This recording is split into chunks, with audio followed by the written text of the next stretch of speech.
दोस्तों, सीता नहीं थी राम की पत्नी, रामायण का सबसे बड़ा रहस्य जानिए। तो दोस्तों, राम की असली पत्नी सीता नहीं थी और कोई थी, तो जानिए असली सच्चाई। तो रामायण एक ऐसा ग्रंथ है जिसे हमने बचपन से पूजा, समझा और अपनाया है। राम मर्यादा पुरुषोत्तम कहा जाता है और माता सीता को उनकी अर्धांगिनी कहा जाता है। माना जाता है कि अगर हमें कहें कि सीता राम की असली पत्नी नहीं थी, तो आपने सही सुना। एक स्त्री थी जिसका नाम शायद आप नहीं जानते। इसे इतिहास के पन्नों से मिटा दिया गया है, जिसका अस्तित्व ना तो रामायण की मुख्य कथा में है और ना ही किसी मंदिर की मूर्ति में। लेकिन वह थी कौन और राम के जीवन में उसका स्थान किसी रहस्य से कम नहीं है। वो कौन थी, उसका नाम क्या था, उसका नाम कहाँ छुपा हुआ है, किसी राजनीतिक षड्यंत्र का हिस्सा था या फिर समाज उस सत्य को स्वीकार करने को तैयार नहीं था। आज हम इस पर विचार करने के लिए जा रहे हैं।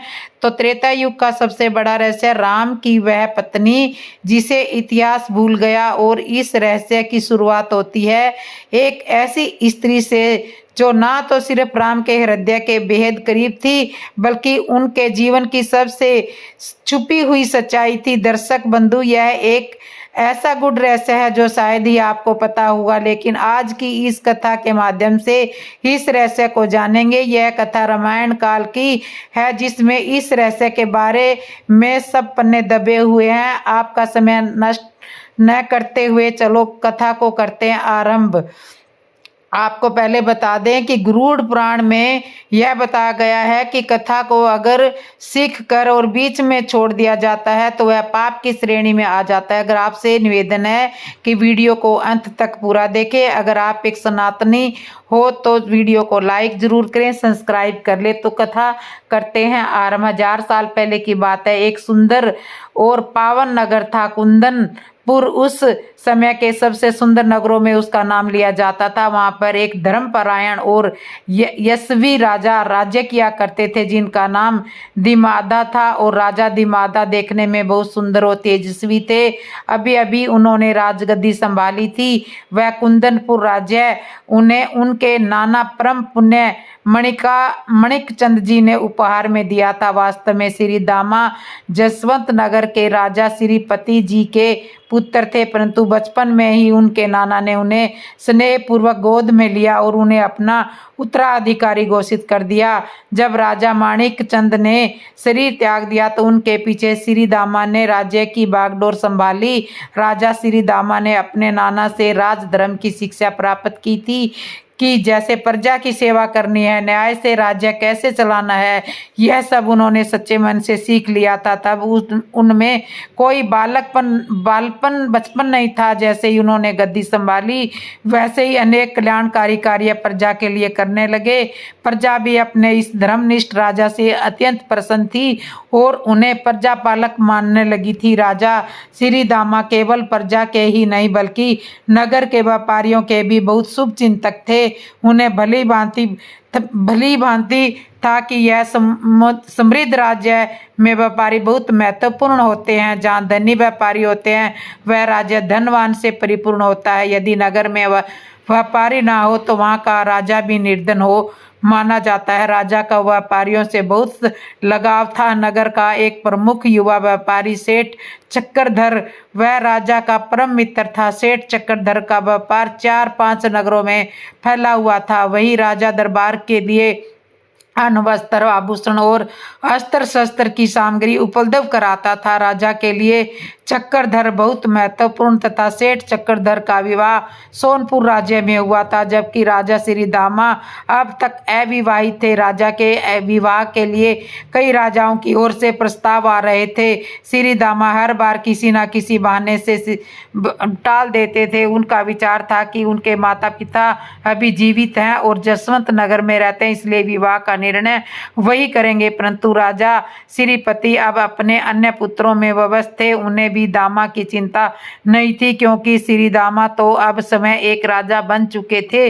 फिर भी श्री दामा अपने पिता पर विश्वास किए बैठे थे कि इस प्रकार विवाह टालते 3 वर्ष बीत गए थे। एक दिन सेठ चक्रधर ने राजा से भक्ति भाव से कहा, मित्र, अब आपको भी विवाह कर लेना चाहिए। राजमहल में रानी का वास होना चाहिए। मुझे यह समझ में नहीं आता कि आप इतने वर्षों से पत्नी के बिना कैसे रह लेते हो। मुझे तो अपनी पत्नी में एक दिन भी दूर रहना अच्छा नहीं लगता। अब तो मेरी पत्नी माँ भी बनने वाली है। मेरे घर में जल्दी ही कोई नया मेहमान आने वाला है। मेरे घर में मेरी पत्नी के लिए एक सेविका रहती है, लेकिन अब वह जिद कर रही है कि उसकी देखभाल के लिए उसकी छोटी बहन को बुला लिया जाए और उसे किसी और पर विश्वास नहीं है। अब मैं सोच रहा हूँ कि ससुर जी को एक संदेश भेज दूं, जिससे वे अपनी छोटी पुत्री को मेरे साले के साथ भेज दे। राजा ने मुस्कुराते हुए कहा कि मित्र, यही उत्तम रहेगा। तुम समय गए तो व्यापार की देखभाल कौन करेगा? और मुझे देखो, मैं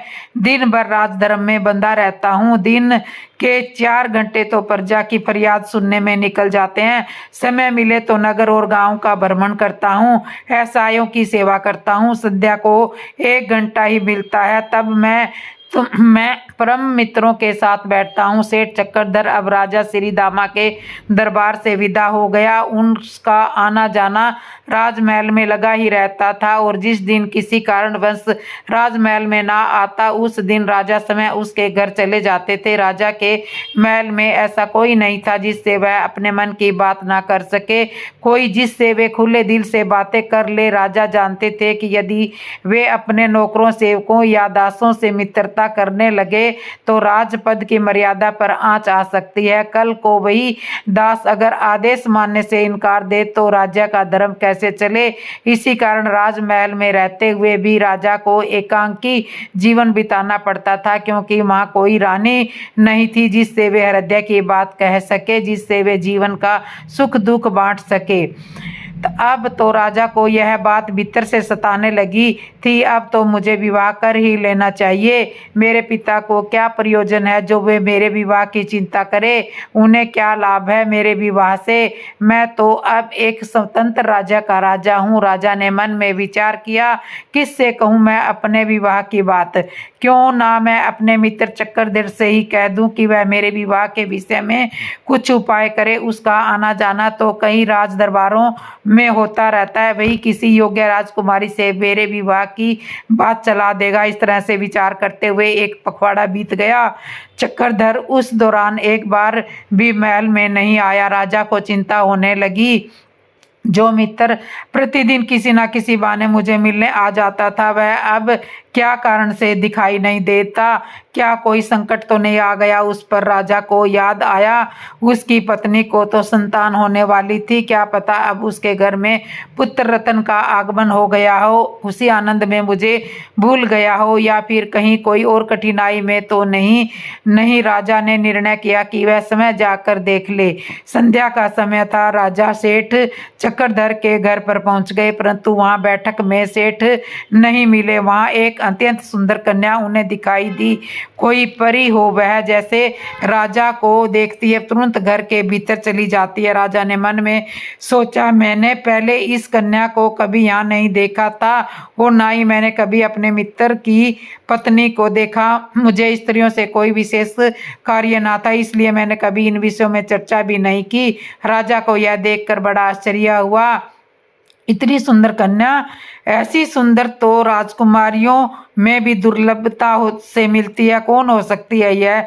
शायद मित्र की शाली हो सकती है, जिसे बुलाने की बात यह कर रहा था। फिर उसकी बहन हो या? राजा सोच में पड़ गए। मुझे तो मित्र के परिवार के विषय में कुछ भी जानकारी नहीं है, फिर मैं कैसे कह दूं यह कौन है यह?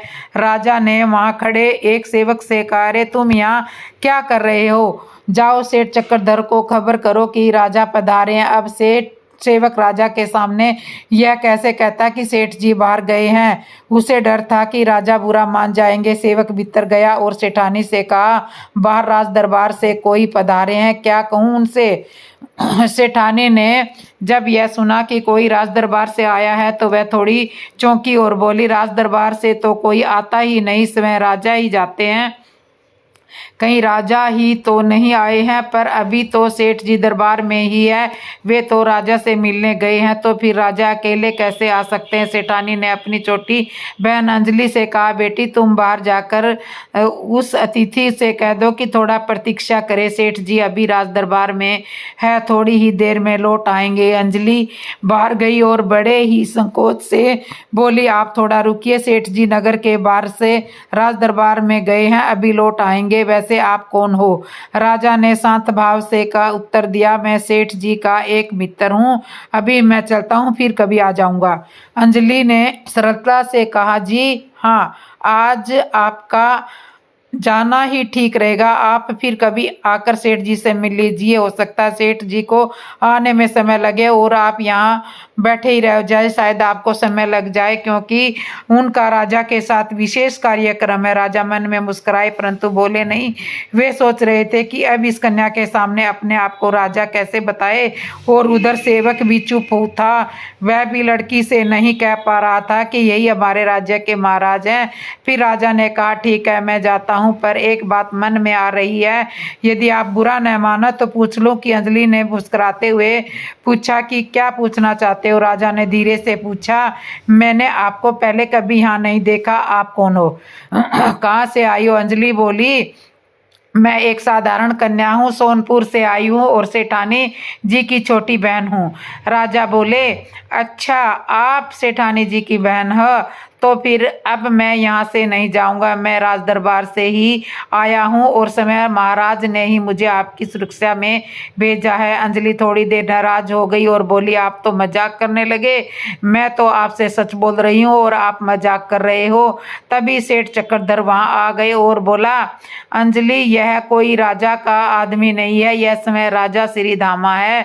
अंजलि थोड़ी सकपकाई, फिर बोली, मुझे लगा है कि राजा साहब तो बूढ़े होंगे, यह तो जैसे कोई राजकुमार है। और यह कहकर झेप कर जल्दी से अंदर चली गई। सेठ चक्रधर ने राजा से क्षमा मांगते हुए कहा, मित्र मैं आपसे एक पखवाड़े से नहीं मिल पाया, मुझे अपनी साली को बुलाना पड़ा था, इधर हमारे घर में एक पुत्र भी आ गया है, वह भी लगभग एक पखवाड़ा भर का हो गया है, यह शुभ समाचार आपको नहीं दे पाया। सेठानी की तबीयत भी थोड़ी बिगड़ गई थी, तो उन्हीं इन सब बातों में उलझा रहा, अब जाकर सब कुछ शांत हुआ है तो सीधा आपके पास दौड़ा आया। आज तो आप मेरे घर ही भोजन करेंगे, दोपहर से आपकी खातरी अंजलि खाना बना रही है और अब जाकर भोजन तैयार हुआ है तो आपको लेने आया हूँ। राजा ने स्नेह से कहा, अब तुम संकट में थे तो मुझे खबर देनी चाहिए थी, मैं राज वैद्य को भेज देता। सेठ बोला, मित्र यहाँ वैद्य की नहीं, एक अनुभवी दाई की जरूरत थी जो नगर में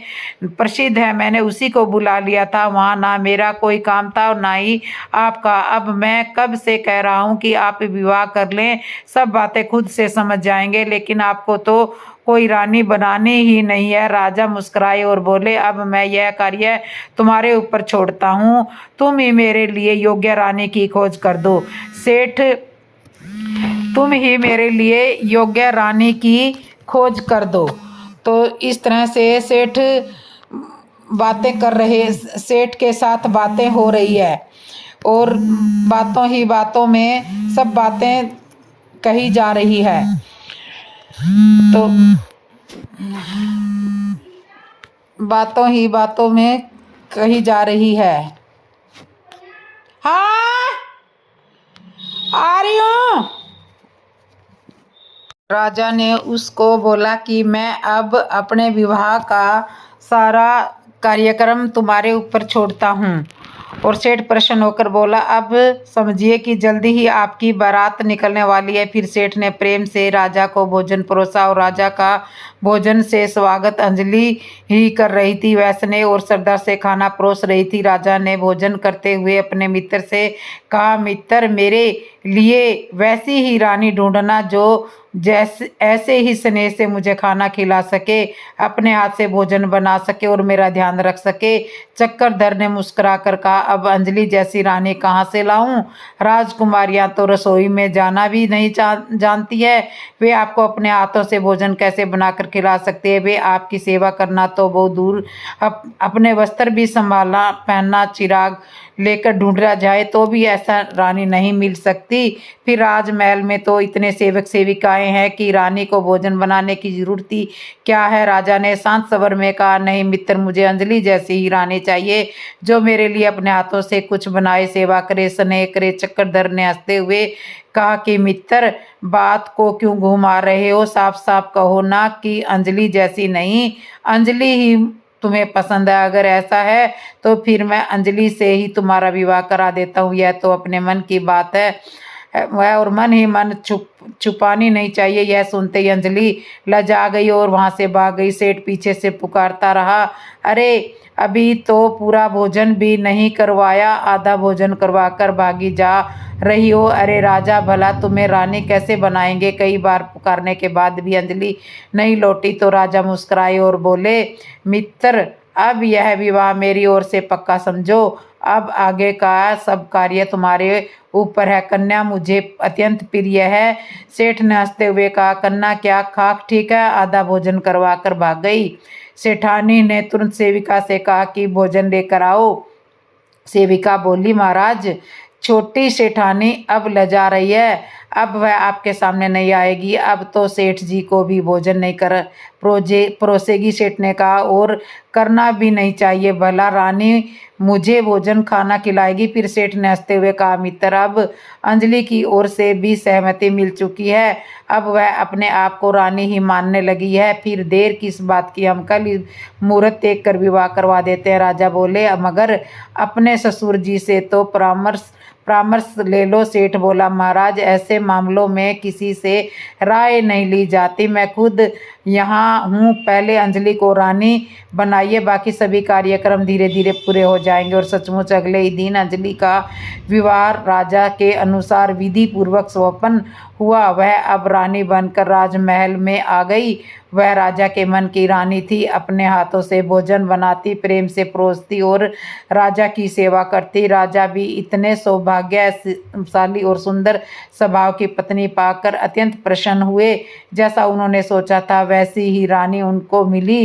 राजा का मन हमेशा आनंदित रहने लगा और चक्रधर भी प्रसन्न था कि अब उसका मित्र राजा उनका रिश्तेदार बन गया। समय बीतता गया। रानी ने एक सुंदर राजकुमार को जन्म दिया। पूरे राज्य में आनंद छा गया। राजा ने प्रजा में खूब उपहार बंटवाए। ब्राह्मणों और साधु संतों में वस्त्र, भोजन और दान दक्षिणा बांटी गई। दरबार में उस समय एक पहुंचे हुए संत महात्मा भी पधारे हुए थे, जिनके पास अनेक दिव्य सिद्धियां थी। सेठ चक्रधर ने राजा से निवेदन किया, मित्र, आप इन संत महात्माओं से अपने राजकुमार का भविष्य जान लीजिए। यह बड़े ज्ञानी है, इनकी वाणी कभी झूठ नहीं होती। इन्होंने ही एक दिन अंजलि से कहा था कि तू राजमहल की रानी बनेगी, और देखिए आज वह सच हो गया। राजा ने श्रद्धा से कहा, ठीक है मित्र, हम अपने पुत्र का भविष्य जरूर जानेंगे। फिर राजा ने आदरपूर्वक महात्मा जी को राज दरबार में बुलाया, उन्हें उचित स्थान पर बिठाया, चरण स्पर्श किया और हाथ जोड़कर निवेदन किया, महात्मा जी, कृपा करके आप मेरे राजकुमार का भविष्य बताएं, यह आपका आशीर्वाद होगा। रानी अपने छोटे राजकुमार को गोद में लेकर दरबार में आ गई। वहां महात्मा जी ने राजकुमार का भविष्य देखा। ध्यान लगाकर उन्होंने कहा, यह बालक बहुत ही प्रतापी राजा बनेगा। इसका नाम अर्जुन रखना सबसे उत्तम होगा। यह बड़ा ही बहादुर और न्यायप्रिय राजा होगा। फिर महात्मा जी कुछ क्षण रुके और बोले, मगर इसकी रानी को लेकर आपको बड़ा आश्चर्य हो सकता है, क्योंकि इसकी रानी कोई राजकुमारी नहीं बल्कि एक बहुत ही निर्धन गरीब किसान की बेटी होगी। राजा को यह बात सुनकर भीतर से चोट पहुंची। उन्होंने मन ही मन सोचा, एक राजा की बहू अगर गरीब घर से आएगी तो हमारी तो इज्जत की मिट्टी मिल जाएगी। कल को कोई भी साधारण व्यक्ति प्रजा में उठकर महल में घुसने लगेगा, और फिर वह कन्या जो गरीब घर से आई होगी वह तो पूरे महल को अपना समझेगी, प्रजा को अपना भाई बंधु मान बैठेगी, उन्हें महल में बैठाएगी, और कल को उसके पुत्र होंगे तो वह राजकुमार कहे जाएंगे। फिर तो राज दरबार की मर्यादा ही समाप्त हो जाएगी। राजा ने महात्मा से निवेदन किया, महात्मा जी, कोई ऐसा उपाय कीजिए कि मेरे पुत्र का विवाह किसी राजकुमारी से ही हो जाए। महात्मा ने शांत भाव से कहा, राजन, यह सब विधि का विधान है, इसे बदला नहीं जा सकता। प्रभु की लीला को समझना कठिन है, पर उसे स्वीकार करना ही धर्म है। राजा ने सिर झुकाकर कहा, ठीक है महात्मा, हम भगवान से बड़े थोड़ी न, जो होगा वो देखा जाएगा। राजा ने महात्मा को बहुत आदर और भेंट देकर विदा किया, लेकिन महात्मा के जाने के बाद उनके मन में बड़ी चिंता घर कर गई। उन्होंने सोचा, जब यह लड़की गरीब घर से आएगी तो हो सकता है सुंदर भी ना हो और काली भी हो। मैं ऐसा होने नहीं दूंगा। मैं तो पहले ही अपने बेटे का विवाह किसी सुंदर राजकुमारी से करा दूंगा। इस तरह सोचते सोचते 3 वर्ष बीत गए। एक दिन रानी के मन में विचार आया कि अब तो हमारी होने वाली बहू इस संसार में जन्म ले चुकी होगी। वह गरीब घर में पल रही होगी और जीवन में बहुत कष्ट सह रही होगी। क्यों ना उसे खोजकर महल बुला लिया जाए। जब वह राजमहल में पलेगी बढ़ेगी तो वही राजकुमारी बन जाएगी। फिर उसका विवाह राजकुमार से करना सरल हो जाएगा। और वह अपनी भावना राजा से कही और निवेदन किया, आप उस कन्या का पता लगाइए कि वह किस घर में जन्म ले चुकी है। राजा बोले, रानी, यह क्या बात कर रही हो भला? यह कैसे पता चलेगा कि हमारी होने वाली बहू कौन है और कहाँ से जन्मी है? रानी ने प्रेम से कहा, महाराज, आपके लिए कुछ भी असंभव नहीं है। आप उस महात्मा जी से जाकर मिलिए, उनसे विनती कीजिए कि कृपा और ज्ञानी है। राजा को रानी की बात हृदय से लग गई। वह भीतर ही भीतर उनके मन में एक और ही विचार चल रहा था कि जब मुझे उस गरीब कन्या का पता चल जाएगा तो उसे महल लाना कैसा, मैं उसे बीच रास्ते में ही रोक दूंगा और जब वह रहेगी नहीं तो बहू कैसे बनेगी। यह सोचकर राजा अगली सुबह महात्मा जी के आश्रम की ओर निकल पड़े। उन्हें मालूम था कि 3 कोस गहरे जंगल में महात्मा जी का आश्रम है। वहां पहुंचकर उन्होंने महात्मा जी को दंडवत प्रणाम किया और चुपचाप बैठ गए। महात्मा जी ने राजा को देखकर पूछा, राजन, आप बहुत चिंतित लगते हो, बताओ क्या बात है?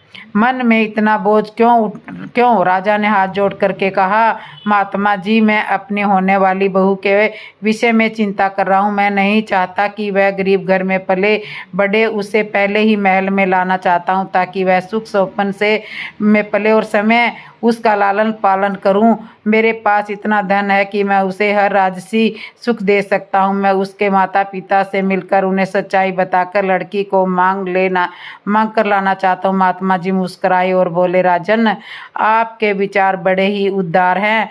यदि आप ऐसा करते हैं तो आप वास्तव में एक महान राजा कहलाएंगे। मैं आपको उस परिवार के विषय में बताता हूँ। यहाँ से 20 कोस दूर एक गाँव है, माधवपुर। वहाँ एक निर्धन किसान या कहीं मजदूर रहता है। नाम है रामपाल। उसकी 7 बेटियां हैं। सबसे छोटी कन्या विवाह आपके पुत्र से होगा। जब वह 18 वर्ष की होगी तभी तो वह पिछले महीने की जन्मी है। उसके सौंदर्य की बात ही निराली है। उसके आगे तो परियां भी फीकी लगती है। अगर आप उसे लेकर महल में पालते हो तो कोई नहीं कह सकेगा कि यह राजकुमारी नहीं है। राजन, मनुष्य चाहे राजा के घर में जन्मे या गरीब के घर में जन्मे, आता तो नंगा ही है। कोई भी बच्चा धन दौलत लेकर पैदा नहीं होता। अमीर या गरीब तो हर इंसान की बनाई हुई परिभाषाएं है। यह सब दृष्टिकोण का खेल है। यदि दृष्टि बदल जाए तो सब बराबर दिखते हैं। अहंकार हो तो फर्क भी दिखता है, नहीं तो कोई फर्क नहीं दिखता। राजन, जन्म और मृत्यु यह सब प्रभु के हाथ में ही है। ना कोई समय से पहले जन्म ले सकता, ना कोई मृत्यु से पहले मर सकता है। जो तुम कर लो, विधि का विधान है, वह नहीं बदलेगा। राजा महात्मा के आश्रम से लौटकर महल में आ गए। अब उन्हें यह अच्छी तरह समझ आ चुका था कि महात्मा ने उनके मन के भीतर चल रहे कुविचारों को पढ़ लिया है और साथ ही साथ एक प्रकार से चुनौती भी दे दी है कि राजन, चाहे जितना यत्न कर लो, वह कन्या तुम्हारी बहू बनकर ही राजमहल में आएगी। राजा महात्मा की बात को मन में रखकर अलग अलग विचारों में डूब गए। सोचने लगे, अगर उस गरीब की बेटी ही नहीं रहेगी तो फिर बहू कहाँ से आएगी।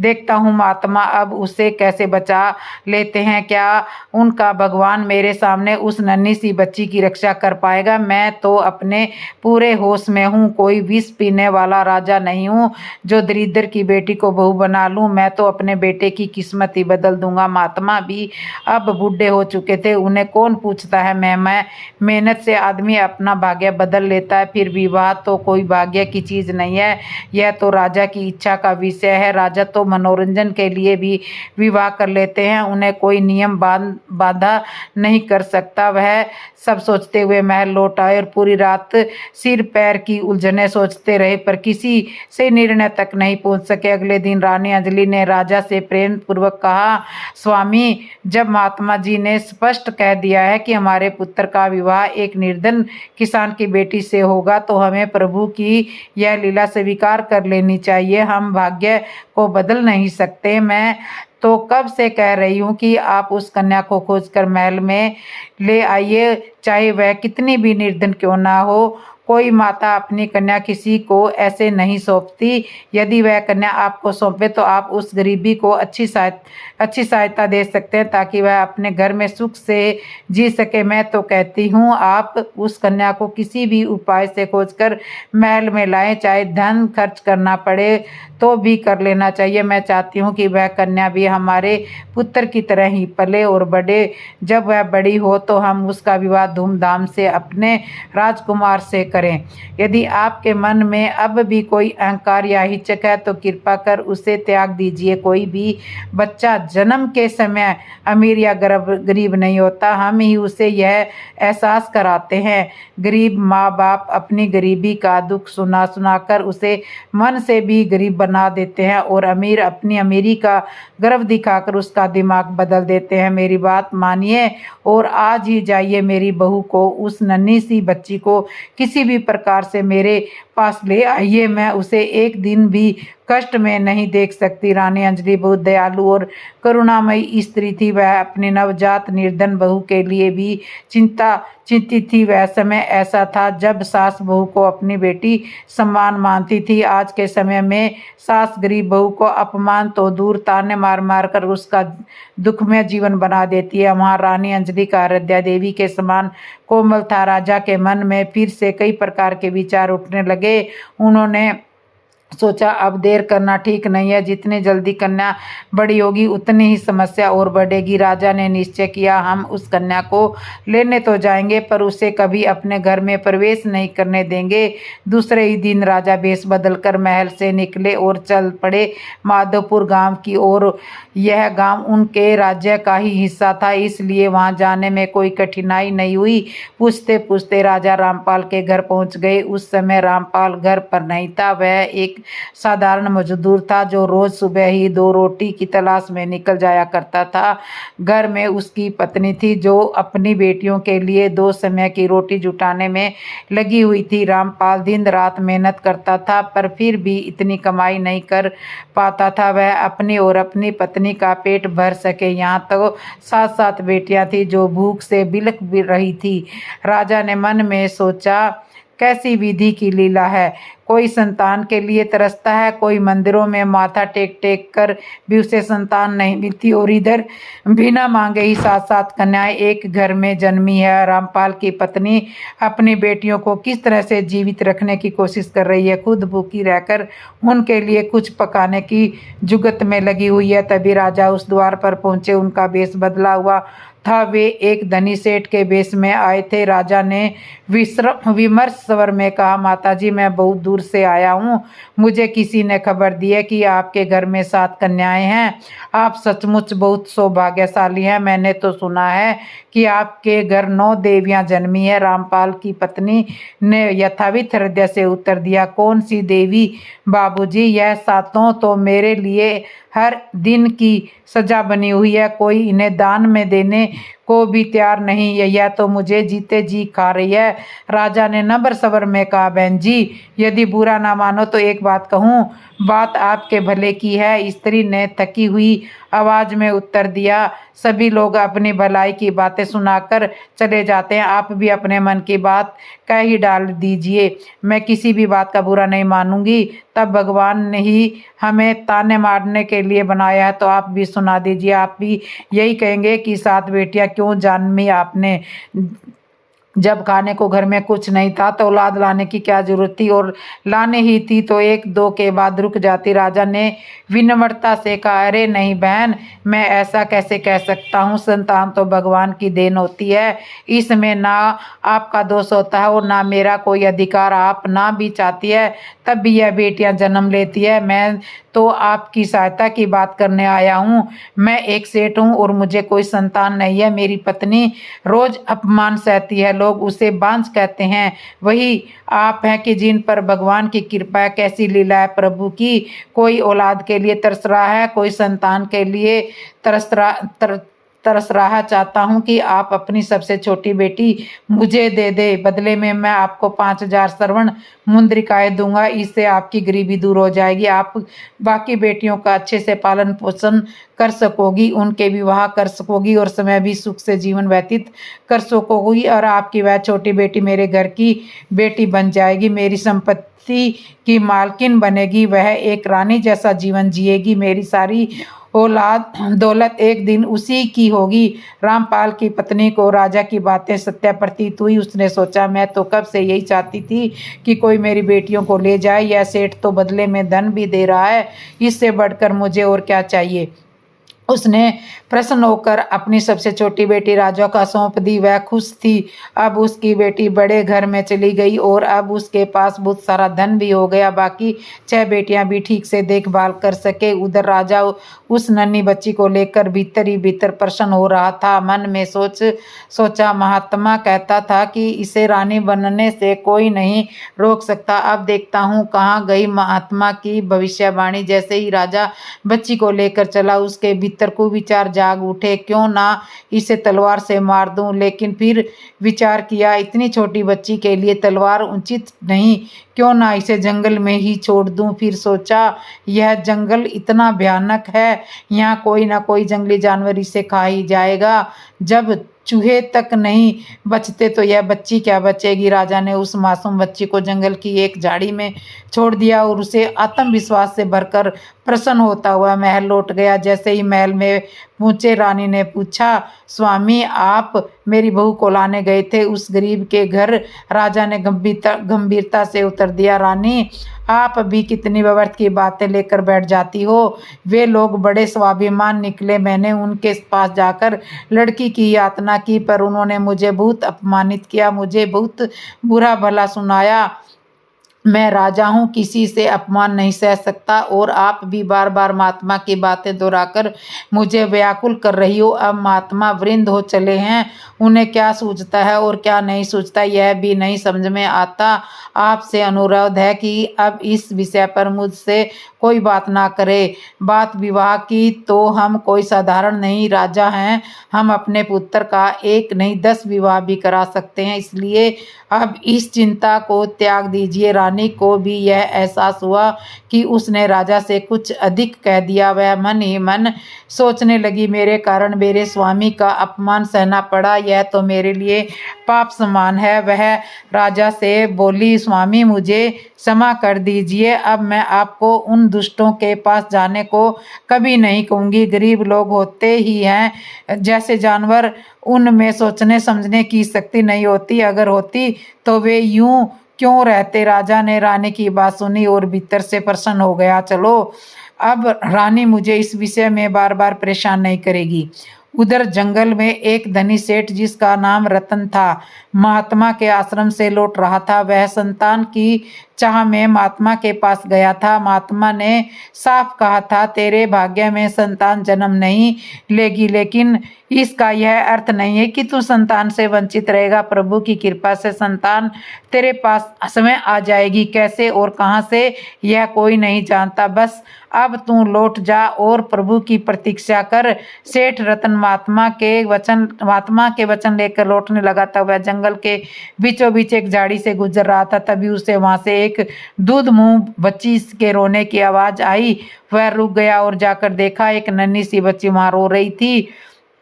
चारों ओर देखा, कोई नहीं था। तब वह समझ गया कि किसी ने इस बच्ची को जानबूझकर जंगल में मरने के लिए छोड़ दिया है। उसके मन में करुणा उमड़ आई। कैसे कैसे लोग होते हैं इस संसार में। कोई औलाद के लिए तरसता है, कोई जन्मी हुई औलाद को यूं फेंक देता है। तभी उसे महात्मा की बात याद आई, तेरे पास संतान समय आ जाएगी। वह चौंका। महात्मा की बात तो पल भर में ही सच हो गई। सेठ रतन ने उस बच्ची को अपनी गोद में उठा लिया और घर की ओर चल पड़ा। घर पर उसकी पत्नी उसका इंतजार कर रही थी। उसी ने तो सेठ को महात्मा के पास भेजा था संतान की चाह में।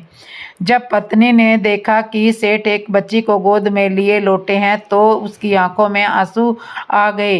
वह खुशी के आंसू थे। सेठ ने मुस्कुराकर वह कन्या अपनी पत्नी को सौंप दी। पत्नी बच्ची को पाकर बहुत खुश हुई। वह सोचने लगी, एक बच्चा जन्म देने के लिए स्त्री को कितनी पीड़ा सहनी पड़ती है, और यहाँ बिना कष्ट के ही प्रभु ने संतान दे दी। उस बच्ची को उन्होंने बड़े लाड प्यार से पालना शुरू कर दिया। उसका नाम चित्रलेखा रखा गया। समय बीतता गया। समय बीतने में देर नहीं लगती। जो बीतता है वह कल कल करता आगे बढ़ जाता है। देखते ही देखते चित्रलेखा अब 15 वर्ष की हो चुकी थी। उधर महल में राजकुमार 18 साल का हो चुका था।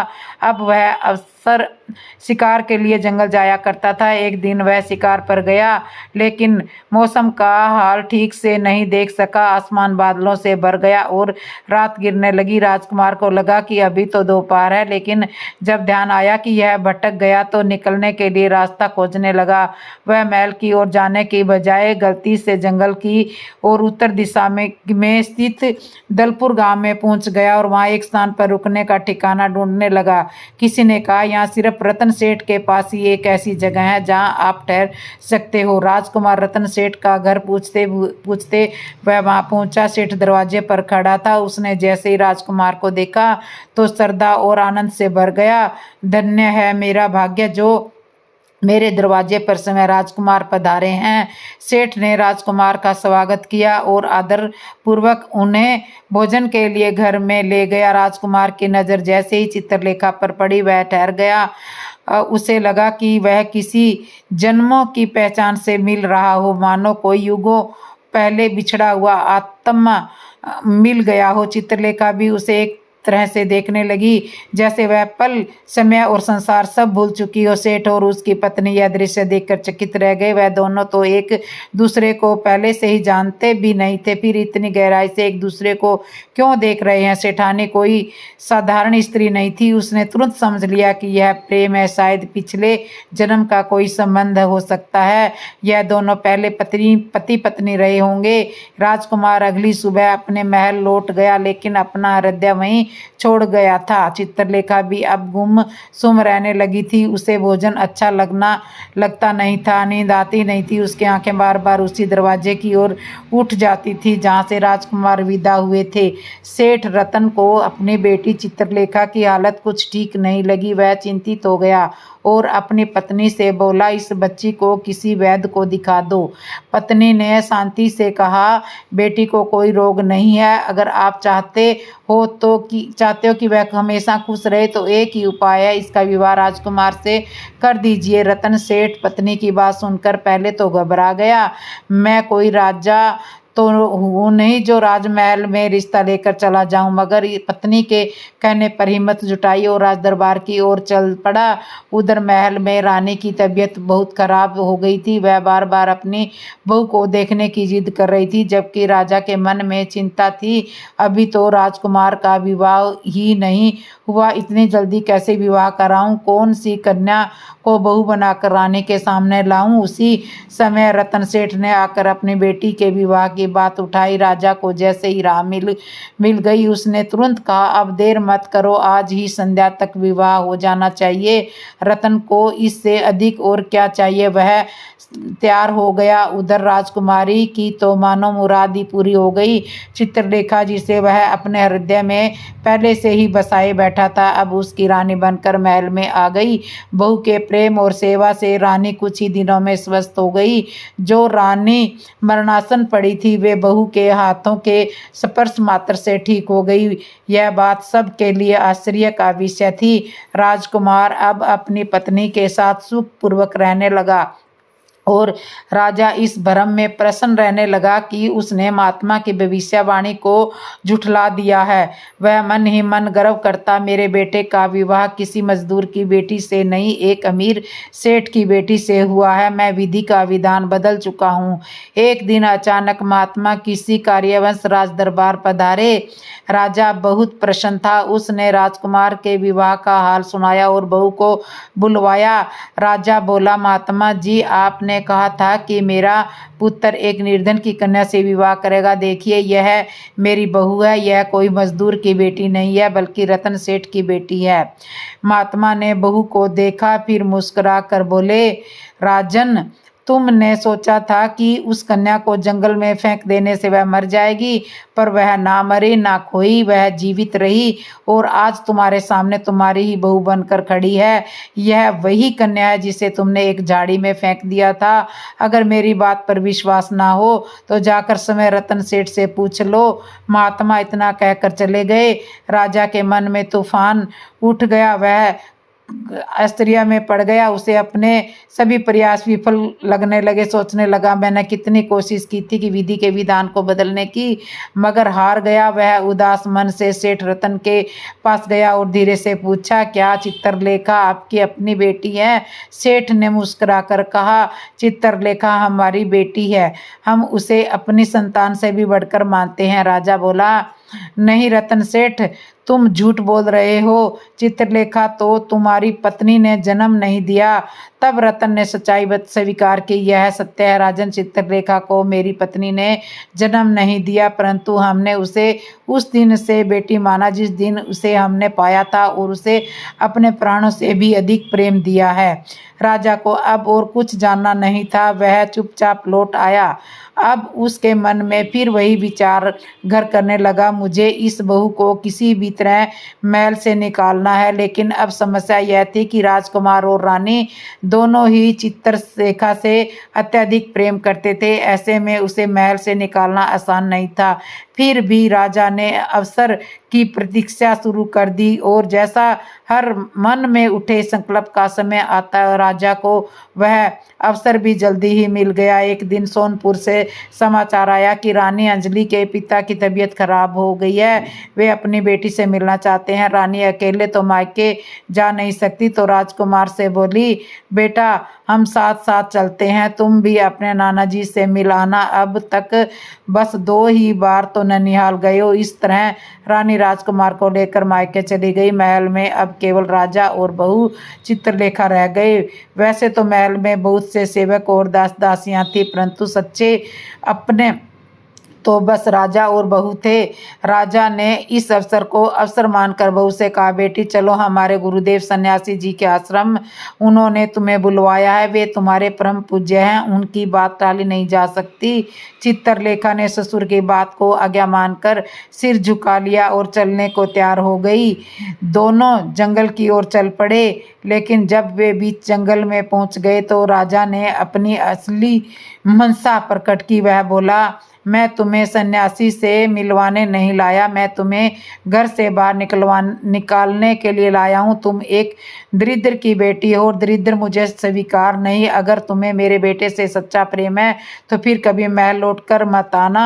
अब जहाँ चाहो वहाँ चली जाओ। मैं कहता हूँ किसी कुएं या बावड़ी में कूदकर अपने जीवन का अंत कर लो। इतना कहकर राजा चित्रलेखा को जंगल में छोड़कर महल में लौट आया। अब जंगल में अकेली रोती हुई स्त्री करे तो करे क्या। यदि राजा को चित्रलेखा स्वीकार नहीं थी तो उसे महल से अपने बेटे और पत्नी के सामने स्पष्ट कह सकता था, परंतु नहीं, उसने छल से उसे निकालना उचित समझा। चित्रलेखा रो रही थी, तभी राजा का छोटा मामा जो अपनी बेटी की विदाई करा के लौट रहा था वहां से गुजरा। उसकी बेटी ने अकेली स्त्री को रोते देखा और पूछा, बेटी बहन बहन तुम कौन हो, इस घने जंगल में अकेले क्यों रो रही हो।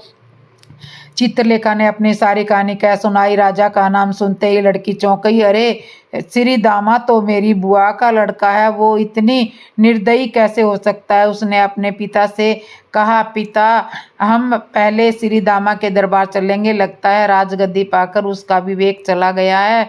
जिसने अपनी ही बहू को घर से निकाल दिया हो उसका तो मन बदलना चाहिए, उसके बाद ही हम घर लौटेंगे। वह लड़के अपने पिता और चित्रलेखा को लेकर राज दरबार पहुंचे। हालांकि वह उम्र में राजा से छोटी थी, लेकिन वहां उसने उम्र का कोई लिहाज नहीं किया। गुस्से में वह बोली, श्री दामा मैंने जीवन में कई निर्दयी पुरुष देखे हैं, परंतु तुम्हारे जैसा नहीं देखा।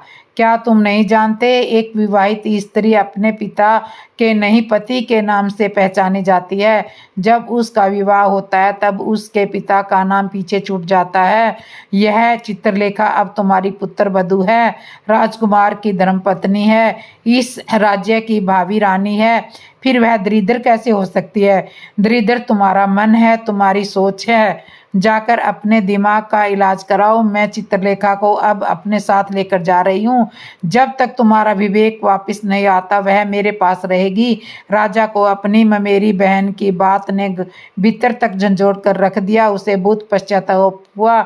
उसने कहा, बहन मुझे क्षमा कर दीजिए, बहू मेरे से बहुत बड़ी भूल हो गई है। मैं अहंकार में इतना अंधा हो गया कि यह भी भूल गया था कि यह राजगद्दी मेरी नहीं मेरे नाना की देन है। मैं विधि का विधान बदलने चला था, लेकिन आज मुझे समझ में आ गया कि वास्तव में मेरी बहू ही इस राज्य की असली मालकिन है, गरीब वह नहीं है। मैं सोच से संस्कार से फिर यह चित्रलेखा के चरणों में गिर पड़ा और बोला, बहू मुझे क्षमा करो, इस अपराध की बात कभी किसी सास या पति से मत कहना, मुझे माफ कर दो। चित्रलेखा ने सादगी और भक्ति से कहा, पिताजी आप मेरे लिए पूज्य हो, आपकी भूल भी मेरे लिए आशीर्वाद है। उधर राजा की ममेरी बहन कुछ दिन बाद लौट गई। कुछ ही समय बाद रानी और राजकुमार भी लौट आए।